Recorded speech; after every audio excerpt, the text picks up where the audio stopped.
So in a normal country, in a normal time, this would be a huge story. This would be front page of every paper in the country. The city of Oakland, California, across the bay from San Francisco, has just announced a plan to give $500 a month to families who make under $59,000 a year.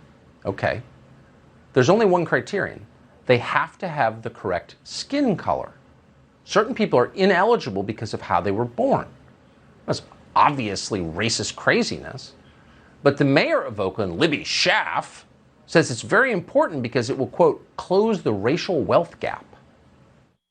Today, Oakland, California launches one of the largest guaranteed income demonstrations to date in the nation. 600 Oakland families will receive $500 a month for 18 months. Our vision is an Oakland that has closed the racial wealth gap and where all families thrive. So funny what like a terrifying ego trip a lot of these small town politicians are on. Whenever you go to an airport anywhere, all of a sudden the mayor announces over the loudspeaker, "I'm the mayor." There's Libby Schaaf doing her star turn for her weird racist program that no one's talking about, but people should be because it's important. Jason Rantz is a Seattle radio host and a frequent guest on the show. We're glad to have him. Jason, thanks so much for coming on. So this would seem to violate not just federal law, but the basic precept of America, which is the government treats us all equally regardless of how we were born. Why is no one mentioning this? Well, maybe recently no one's mentioning it because they scrubbed this part of the program from their website.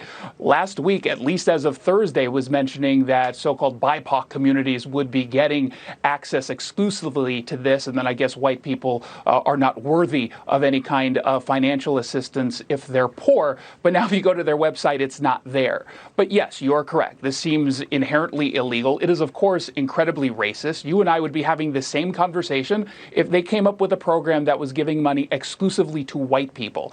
Everyone would be talking about that, and we would be right to talk about that. But under this guise of social justice and equity, they're basically claiming, Mayor Schaaf claims that the reason why there's poverty in communities of color is because the systems are failing folks, that this is not any kind of personal failure, that it's essentially because of institutionalized racism, which is what they do to basically justify not helping white people, as if the poor white folks are choosing not to engage in their white privilege, not cashing that check to somehow get out of poverty. It's absolutely ludicrous. And by the way, it's counterproductive because I don't think the data backs up this program. Well, that's exactly right. Look at the Labor Department stats. Nigerian immigrants make more on average and are better educated than native-born whites. So, like, what is this? It's just so stupid and crazy. Jason Rantz, I appreciate your coming on tonight. Thank you. Thank you, Tucker.